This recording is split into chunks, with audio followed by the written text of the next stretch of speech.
Hello, everyone. Good evening, good afternoon, good morning. The former UN Secretary General said, the late Kofi Annan said, knowledge is power, information is liberating, education is a premise of progress in every society, in every family. Admittedly, one of the greatest arsenals in this current world is to get the right information from the right people at every step of the way. It is against this backdrop that we come your way with the Discovery Show TDS TV. This is a show that seeks to interview professionals in the diaspora who are making significant impact in the area of politics, religion, academia, and the likes.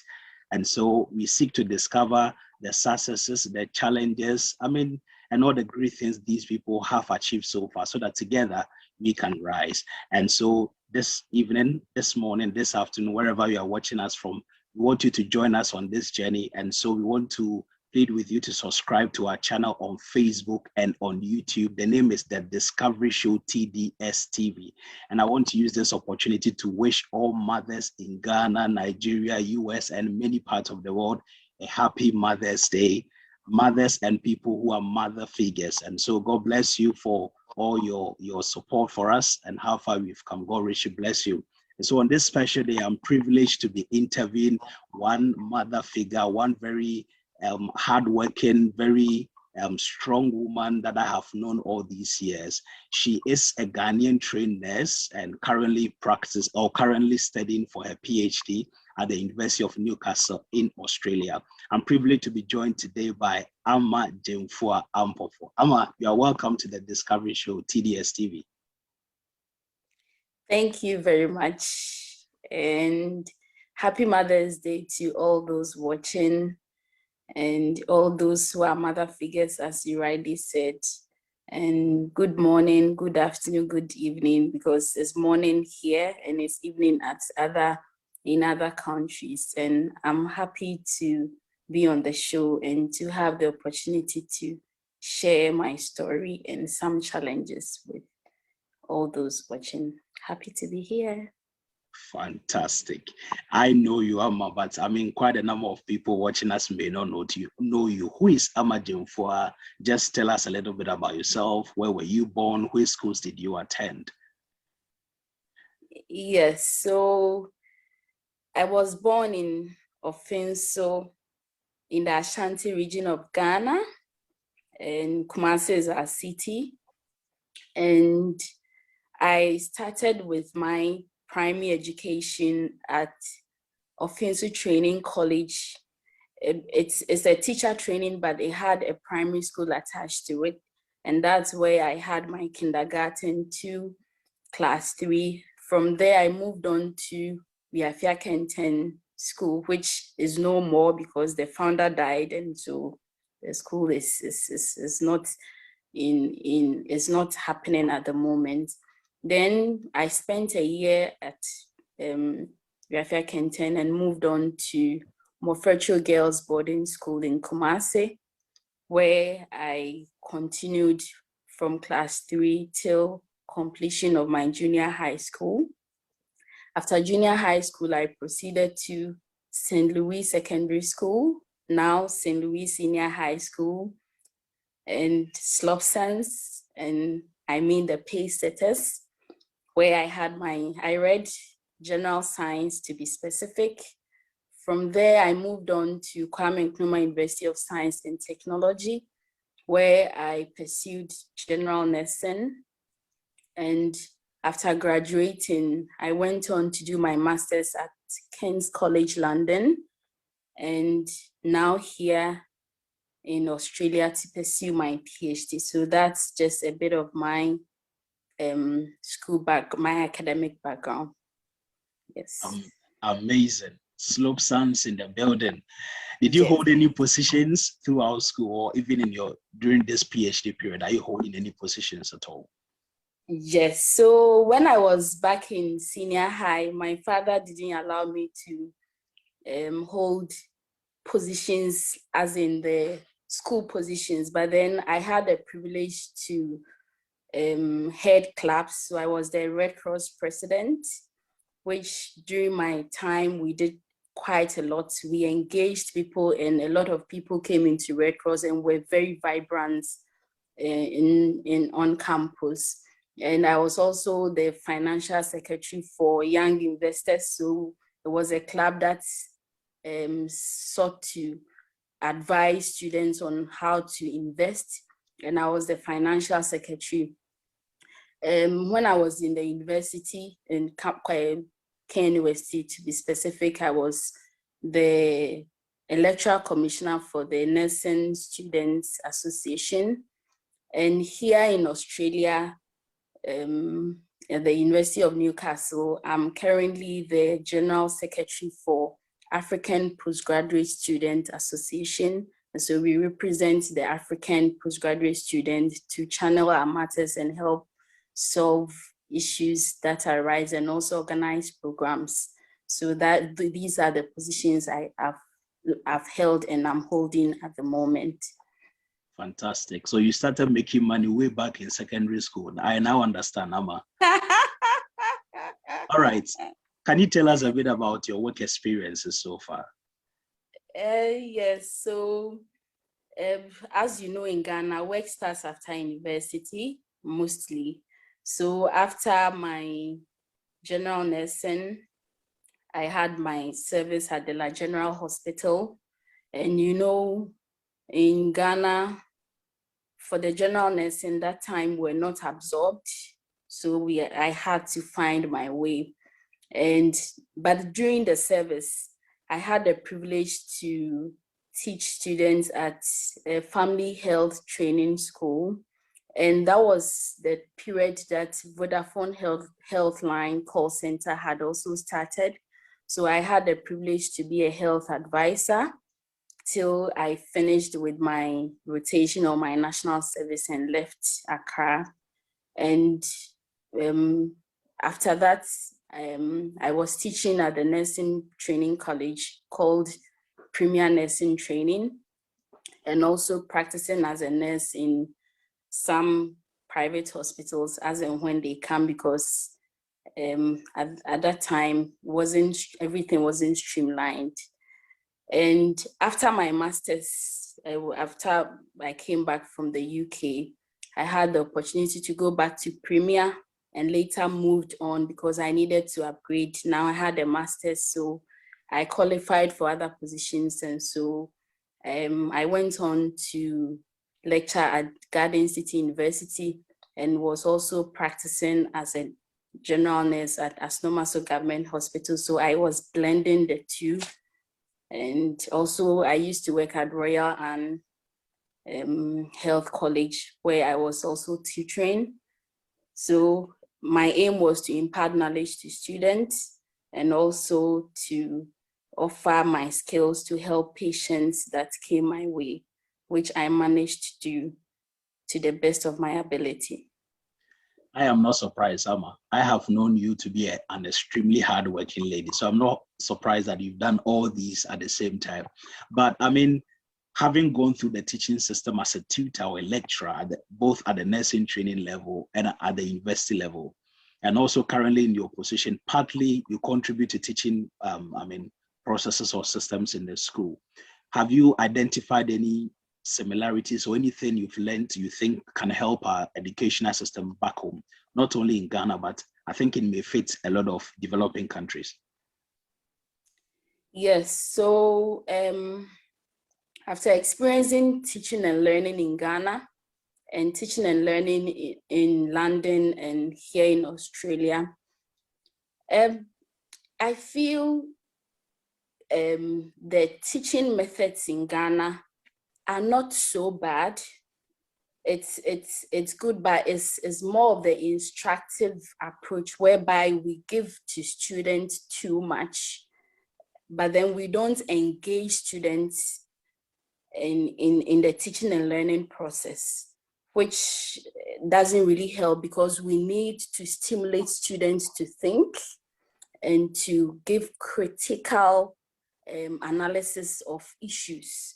And that is what schools in the developing countries are practicing. So after they impart the knowledge, they expect you as a student to sit down, use the knowledge you've acquired to critique issues around you and offer possible solutions. And that is what is driving the economy. And that is what I think Ghana should strive for, using the right systems. Because back home when I was in Garden City, I tried that after experiencing my master's program, but it was a challenge because there is no plagiarism software to have these checks. Fine, you try as much as possible to make sure students are not copying for you. They are using their brains to think, but there are no checks to make sure that, yes, these syntheses are coming from the student themselves and not from the internet.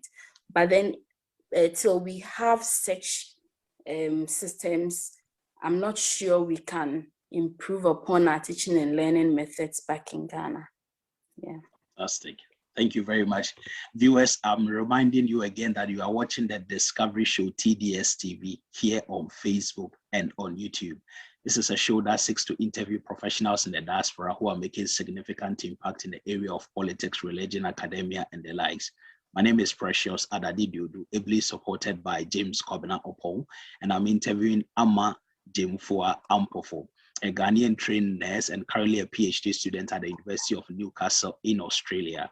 I've known Ama since university days, and she's an extremely hardworking person.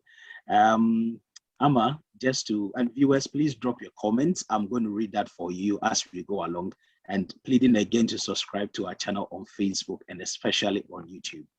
Ama, if you had the opportunity to, turn the hand of time to choose nursing, will you choose that again, and why, yes or no? I will gladly choose nursing over and over. Yes, after my senior high school, going on to the university, medicine was my first choice, nursing was my second choice, and computer science was my third choice. It was a real struggle trying to get my thoughts right and knowing my career path. But with my experience and with my engagement in Red Cross, I knew I liked to be in the health profession. But then I wanted to be a doctor. As you know, in Ghana, your parents want you to be a doctor. But my father was a bit flexible at the point and said, okay, if you can't do medicine, we can try nursing. So I decided to go into nursing. And when I started, I wasn't sure whether that is what I really wanted. But I saw a great opportunity that I felt a lot of people hadn't seen about nursing. I researched into it, read about nursing, where I could go from there after university, and I saw a host of opportunities in academia and even in the clinical side. So I decided to pursue it. And also, during my time at the uni, we have limited lecturers, so we had to borrow from other disciplines, pharmacy. And I'm like, so where are the nurses? Why are we not venturing into all this to teach? So there's a huge gap in teaching, huge gap in the clinical sector. So after exploring all the opportunities, I felt nursing was where I wanted to be. And I have enjoyed it. It's taking me places. It's giving me money, let me say. And I'm just overwhelmed with how far nursing has brought me, and I'm happy, and I'll choose it over and over again. Fantastic. Sure, we'll have a very interesting conversation. We'll do well because there's a whole lot to be talked about, but because of time, we'll try our best. I can see we have Abigail Frievoma or Abi Vom watching. Abi, how are you doing? Mrs. Deborah Nwaokolo now, Mrs. Deborah Ohaka. Deborah, thanks for watching. I can see Papaya watching, Josephine Abuajemens are watching. Ukunini Imano Kwesipra. Ima, happy birthday to you. Today is your birthday. Happy birthday. I can see Precious Ugochukwu. I can see Apiafa Obeidok. You'll hear from me soon, brother. I can see Senior Evans Frimponche. Senior, regards to you. I can see Janet Jima. Mrs. Opon. Janice, thanks so much for your unflinching support. God bless you. So please drop your comments. Please ask your questions and we'll ask them for you. So Amma, can you tell us, I know you personally, you are very hardworking, very motivating and a whole lot. What would you say are your guiding principles and values in life? Just in a minute, what has helped you up to this level? I've always believed in perseverance, determination, above all, the favor of God, and striving for what you want and going for it, no matter what. And so, yeah, those have been the principles that have guided me, and also believed that I can do everything through Christ who strengthens me. And that has always kept me going to get to where I am today. Fantastic, fantastic. So that is very encouraging, Amma. Now let's drift a little bit to your PhD. I'm conscious about the time, but let's go a bit into your PhD. I mean, what is your PhD topic? What is it about? Please tell us. Yes, so my PhD is looking to understand knowledge, attitudes, and perception about cervical cancer among female students in senior high schools. And what drove me to this topic is the incidence of cervical cancer is very high. And according to the WHO, every year we have over 3,000 women suffering from cervical cancer, and out of it, 2,000 die. But what's the most disheartening thing about it, about cervical cancer, that I found is preventable. So then I thought, why should women die of something that is preventable? Now we have all the childhood immunization vaccines, childhood immunization, whereby most of the disease have been eliminated. And cervical cancer can be prevented through vaccines and other preventive methods like cervical cancer screening. But it's not happening. So I decided to research into how best we can understand what is happening as a people, and push the government to get these vaccines and screening programs activated in Ghana. And so that was my motivation for this topic. So we are trying to understand people's knowledge about it, where the gaps are, and develop an educational program to be able to support that. And when the educational program is developed, people are going to be aware and know how far we are lacking, and push the government into trying to help develop programs like vaccination and screening programs. And that will help women to go and screen and help the whole country to eliminate cervical cancer. And it's doable because other countries have done it. Australia has literally eliminated cervical cancer through screening and HPV vaccination, that is human papilloma virus vaccination. So why are we not doing it as a country? We can, but we need to curate the awareness. And that is what my program seeks to do. Fantastic. I think you've touched on quite a number of things I was going to ask you, but and I think this may not just fit Ghana, but also fit other developing countries as well. So it's very important we talk about, even though we are using Ghana as a case study in this particular interview, it might fit for Nigeria, it might fit for a number of countries. I mean, just to expand what you've said a little bit, if someone is watching us doesn't know what cervical cancer is all about, please tell us about just 2 minutes or maximum 5 minutes. What is cervical cancer? What causes that? How can we prevent it? What is the treatment? You've touched on that a bit, but just expand it a bit more. Good, thank you very much. So cervical cancer is a kind of cancer or abnormal growth in the cervix. And when we say the cervix, is the tip of the womb. So every woman has a uterus or a womb, and the tip is where we call the cervix. And sometimes the cells in there can grow abnormally. And when it grows abnormally, it leads to some symptoms. But what even causes the cervix to grow abnormally? First and foremost, an infection called human papilloma virus. That is the number one cause that has been associated with cervical cancer.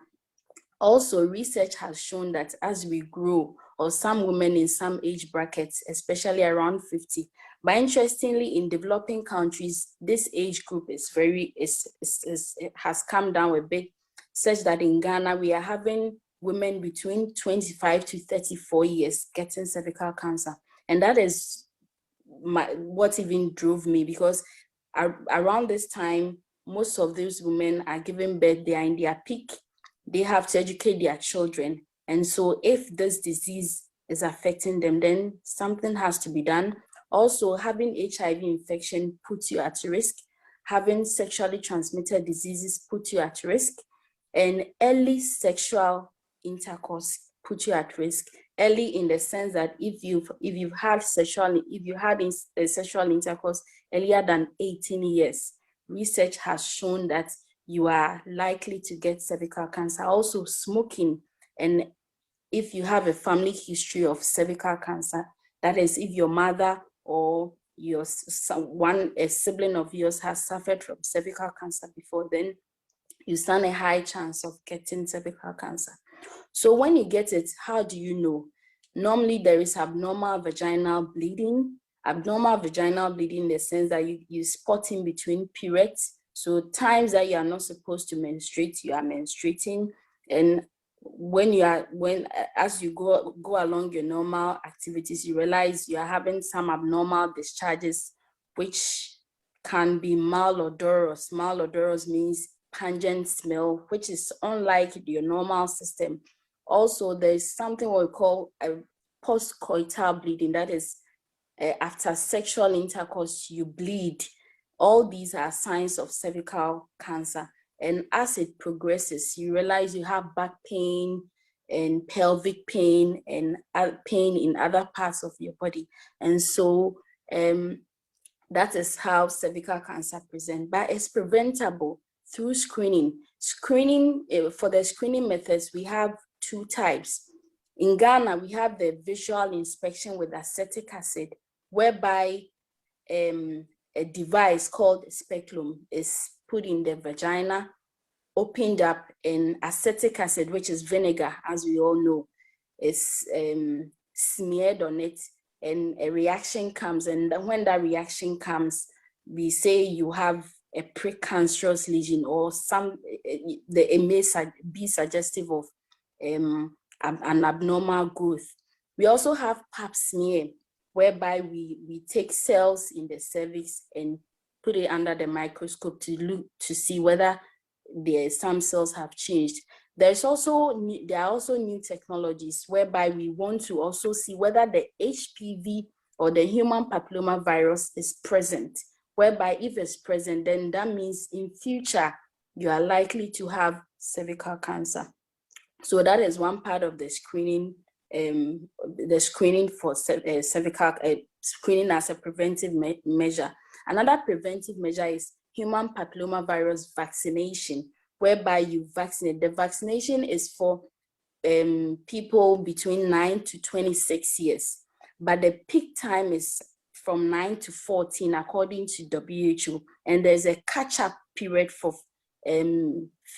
girls between 15 to 26, and the vaccine is supposed to be given at 2 shots, just like the normal vaccines we know, 2 or 3 shots depending on your age, and it's able to prevent cervical cancer. So that's just a bit about it. But then during the screening, when we see that there's a precancerous lesion, you don't have to worry. There are various procedures that can take off those lesions, and cancer is gone from your body, or cervical cancer is gone from your body.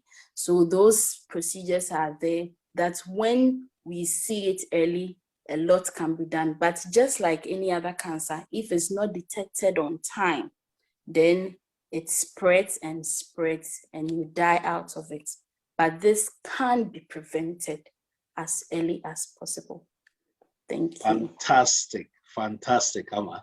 I mean, this is quite comprehensive, and I mean, we want to say Happy Mother's Day again to all mothers and prospective mothers, as well as mother figures in our lives. I mean, I think this is the right time to be talking about cervical cancer because this is all for you. So thank you, Amma, for taking the opportunity to educate us on cervical cancer, and we are hoping that people will go out there to screen so that we can prevent that. Thank you very much, Amma.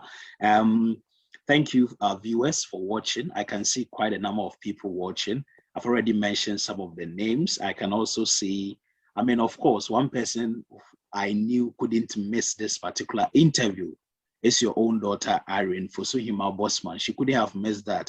So Irene is watching as well. We have Dr. Nicholas Ajibolosu. Doc, get in touch. It's been a long time, Nicholas. And then quite a number of people watching. I'm going to read a few of the comments that have come through. Janet Jima is saying that you are looking good. Of course, she's looking very good, Amma. And then Emmanuel Pra, who is celebrating his birthday today, is saying that I admire your confidence, Amma. Amma is very confident, of course. And then Abigail Vomao is saying very informative. Thank you, Amma. That is very good. Apiafa, Dr. Apiafa Obeng, he said, great submission. Kudos, dog. Title, no, the title is not yet in, but very soon it will come. Dr. Apiafa, she is still pursuing her PhD, but very soon the DR will come. So thank you very much. Amma, can I safely assume that your PhD is focusing on secondary school student females? Are you practicing, how do you catch them young principle? Why do you focus on them? Exactly so, catch them young. So we need to inform them early, sensitize them, and they would spread the message to their mothers, to their siblings. And also we are considering females because yes, we'll come to males, but as part of this first phase of the project, we want to focus on females because they have cervix, men don't have it, and so they are at risk. So, and research has shown that students in Ghana, the mean age for sexual intercourse is 14 to 15 years. So that's that serious. means, yes, they are at risk. So that informed my decision to target female senior high school students, because if they are starting sex that early, then we need to inform them to either stop or get themselves tested when they need to get screened or tested for cervical cancer. Fantastic. Amma is just not talking about this. She's not just pursuing this for a PhD, but way back in 2019, that is about 2 years ago, she co-founded an NGO, a non-governmental organization called Cervix for Life Foundation Ghana. Amma, do you want to talk to us about that, about 2 minutes? Absolutely. So Cervix for Life Foundation seeks to screen women, as many as we can, for cervical cancer. And the foundation, before I came to Australia, screened over 200 women, and it was founded with a friend who is a pharmacist and now in the US. And we went to churches to educate women or the whole church about cervical cancer and invited them to come and screen. So we were partnering with nurses who are involved in screening to come and screen them. And we got quite a number of women coming to screen, and we're very passionate about it. And interestingly, during the programs, we found only one person who had precancerous lesion, and we took it from there. And as part of the foundation, wasn't just to screen women and leave them, but then follow up when we saw the need to, or when there was a positive result, to the extent that we're ready to fund treatment if needed to be able to help them live quality lives. Fantastic, fantastic. Thank you very much, Amma. I mean, in line with that, I know you've done quite some relevant research works on, cervical cancer. Let's touch on a few of them. I think I chanced on one of your papers that says a cross-sectional study of barriers to cervical cancer screening uptake in Ghana, an application of the health belief model. Please, for those of you who are not so conversant with research, we try and break this down. But at the end of the day, your research found that married women, unemployed, and those with no formal education are less likely to participate in cervical cancer screening. In other words, the vulnerable females were those who were married, those who were unemployed, and those who had no formal education. Do you want to expand a bit on this research for us, Amma? Yes. So as you know, we took a cross-sectional study to find out why people were not coming for screening, and this was born out of our programs. When we went, even after educating the women, some still didn't want to come and screen. And so I got curious to know what was happening. And we realized before this, some of the findings we got from this study was that most of them were scared about the speculum. So they thought it was something that was going to injure them, but we had very skilled women, that skilled nurses who were able to use the speculum very well, such that it wasn't very scary.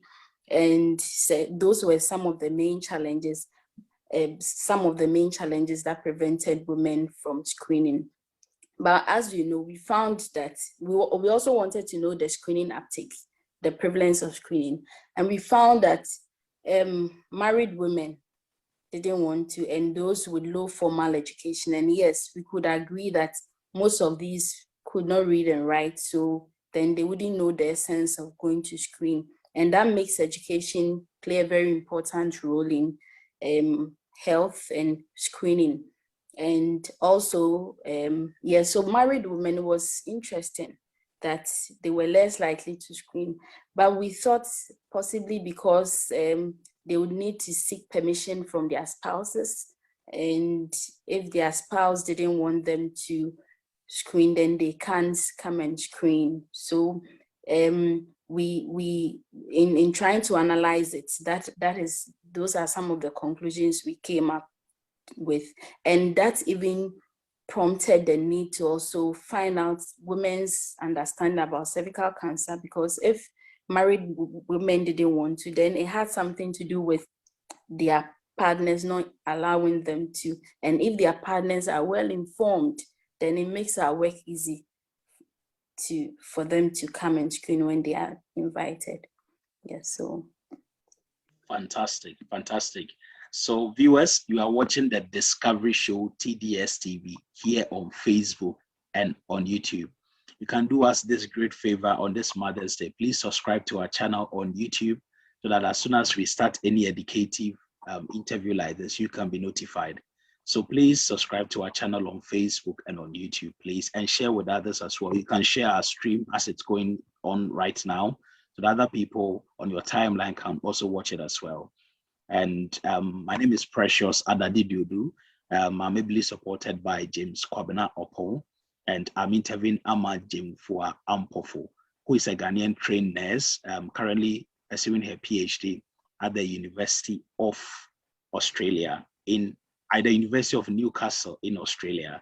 And Amma is focusing on cervical cancer amongst secondary school females. And she's generally or simply practicing the catch them young principle.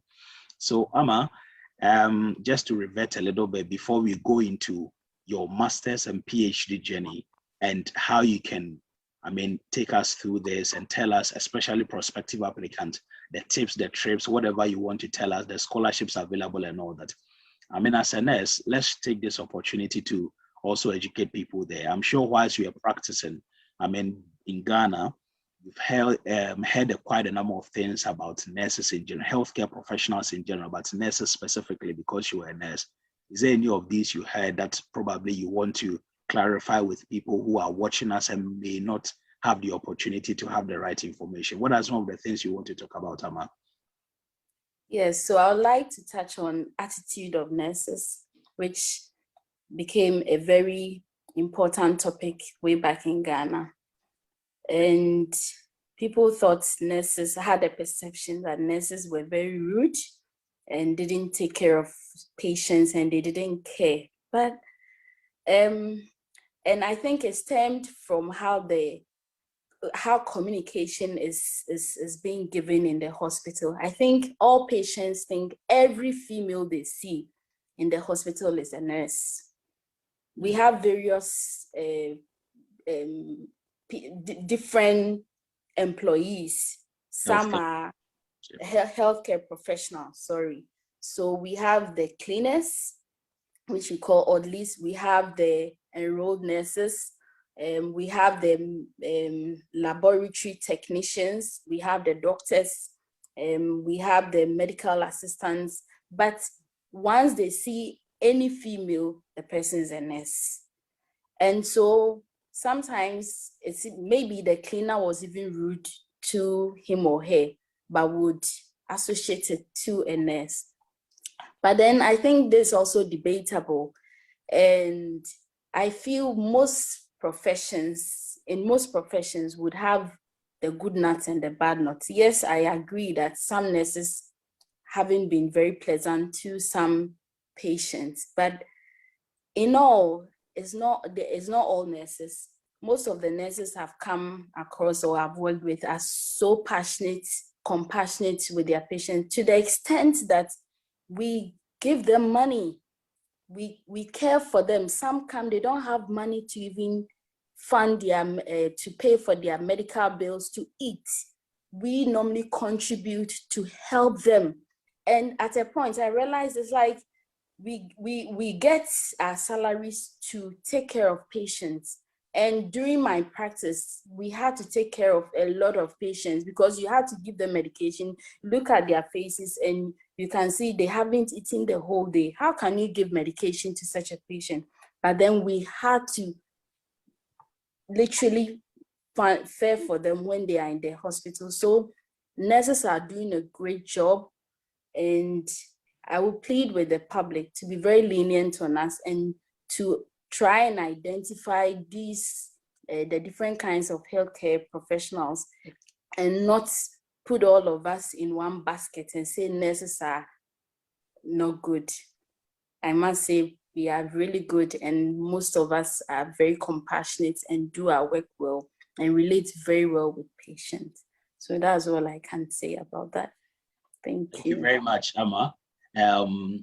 As much as possible, I mean, as you've said, very good people. And it is also obvious that quite a number of healthcare professionals have their own, I mean, downfalls and all that literally affect their work.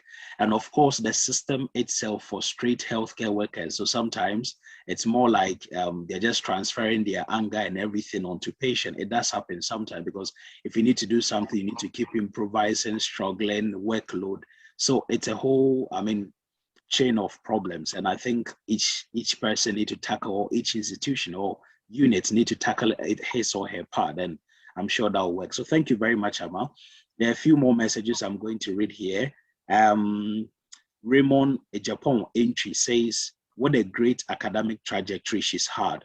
Can she share with us her plans for developing countries, especially Ghana? And he continues by saying, how cervical cancer can be brought to the barest minimum with the hope of eradicating the menace in the nearest future. Amma, please go for it. Yes, so to be able to bring it to the barest minimum or to eliminate it is screening and vaccination. And as I already said, normally screening vaccination programs are organized by the government, okay? And so the plan here is when we educate people, then they can now put pressure on the government to institute a vaccination program, because the vaccines are not manufactured here in Ghana, and individuals cannot go and purchase it from developed countries. So unless the government organizes something like this, okay? And so to be able to eliminate it, we need a vaccination program. And interestingly, in the month of cancer and during Cervical Cancer Awareness Month, we don't talk about vaccination. I think the focus is always on screening, but vaccination is the way to go to eliminate it, because we can screen at various stages, but then to be able to take it away, we need vaccination. And with the screening methods, I think a lot of people are not informed about the visual inspection with acetic acid. As I said, it's not expensive, it's low cost. And the World Health Organization has recommended that method. The time I used to do the screening, or we used to organize this screening, was 20 cedis per procedure. 20 cedis, I felt an average Ghanaian can afford it. But do we know that we have these methods existing in our hospitals, and even which hospitals do that? They don't know. So we need to continue with awareness about the cost. And some even think it's expensive, but it's not expensive. It's just 20 cedis to be able to do it. I don't know whether now the price has increased, but the time we used to do was just 20 cedis to 30 cedis. You get yourself checked and you are free to go. And we need a plan to be able to have the screening program, because when I was in UK, when I got to UK, immediately I got there, they knew that a female has come, and I received a letter to go and screen, whether I like it or not. So that's effort by the government to make sure that every eligible woman is screened is what we need in Ghana. And I can only do my part by educating the public. And once the public has the knowledge, we say knowledge is power. It can now push the government to do what it has to do. Fantastic. Fantastic. Thank you very much, viewers. I'm reminding you again, you are watching the Discovery Show TDS TV here on Facebook and on YouTube. We are interviewing Gyamfua Ampofo, a Ghanaian trained nurse who is currently pursuing her PhD at the University of Newcastle in Australia. Remember, she's a Ghanaian, and so she's worked in the Ghanaian context. So probably most of her examples may be taken from the Ghanaian context. But I believe most of that can be projected to other countries like Nigeria and all that. So see it in that context. I'm also aware that we have about 10 minutes to end this scheduled meeting.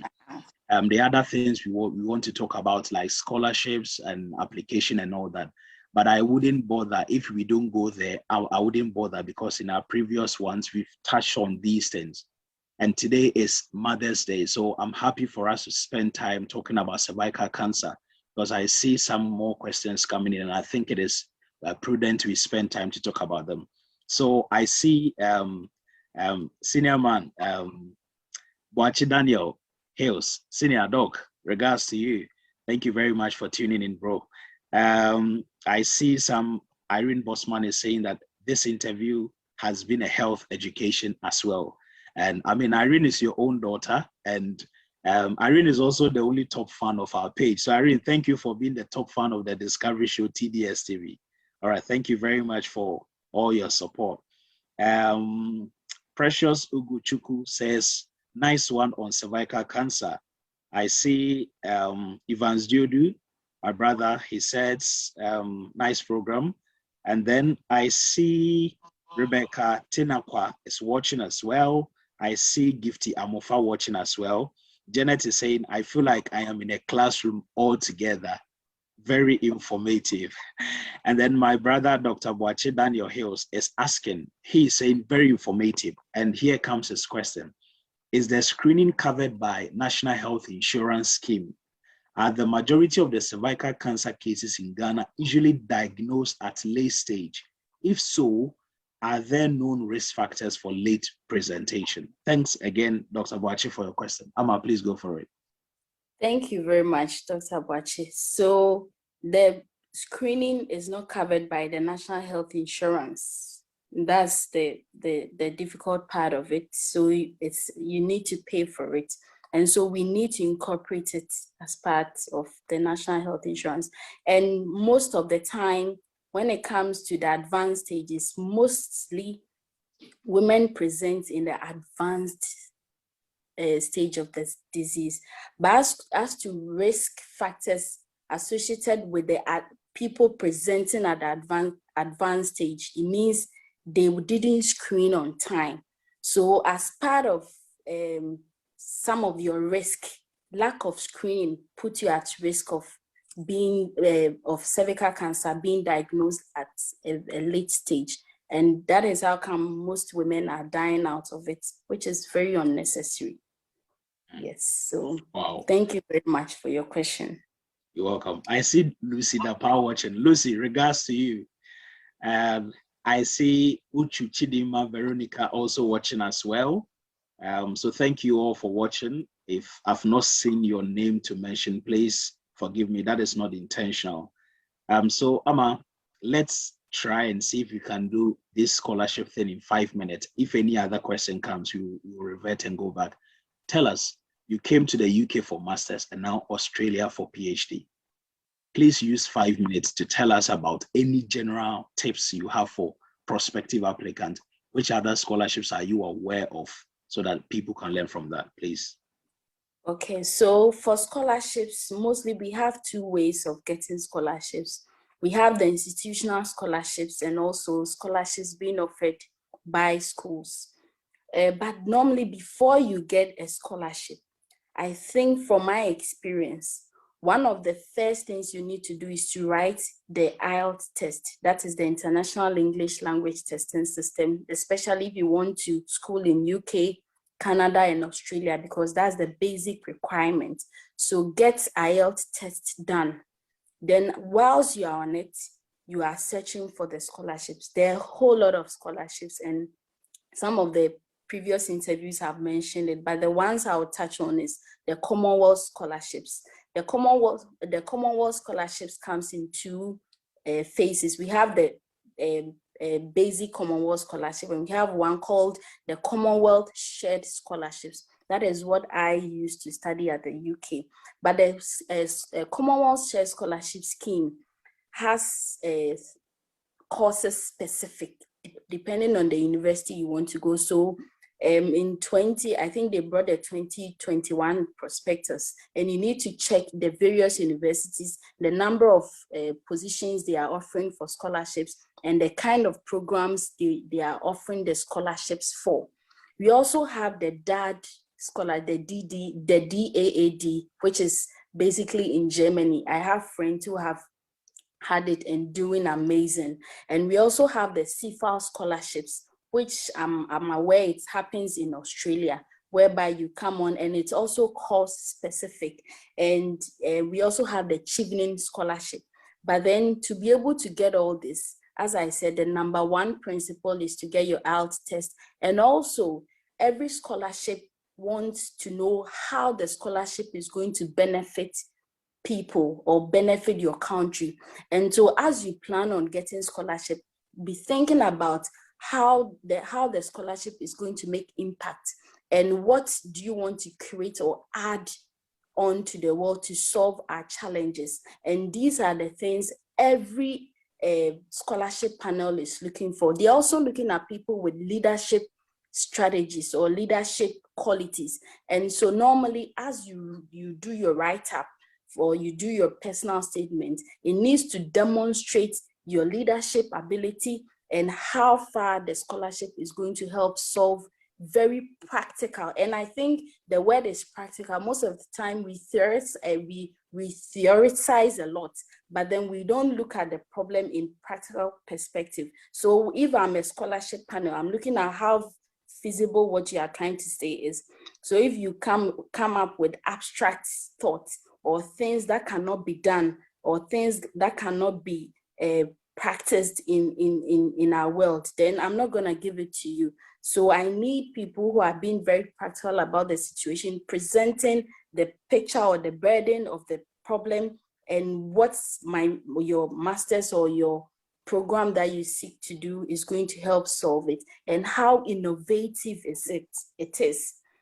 So these are some of the tips. Also, I feel people have to be flexible. Yes, we have our passion, but sometimes we need to be flexible a bit, because some of these scholarships also come with their targets.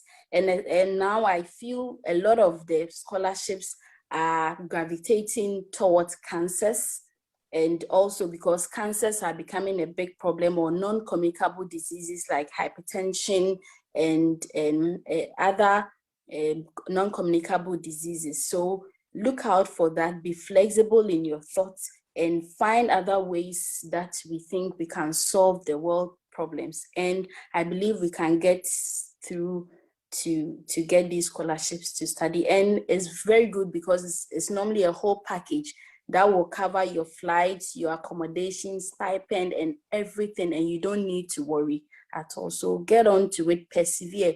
And one thing I'll add, when you start, don't think you get it at once. I tried twice, and the second time I had 2 or 3 that I needed to choose from, 2 full scholarships. So persevere a lot, try as often as you can, and don't relent on your efforts. And I know you get it. Fantastic, fantastic. I like how you said it, persevere a lot. That is very good.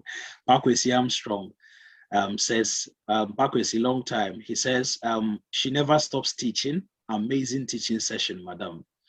Ekuya Echa Wafo says, very educative. Congrats, Ama. Very proud of you. Rose Slopsa. I mean, all the people associated with Slopsa, we hail you.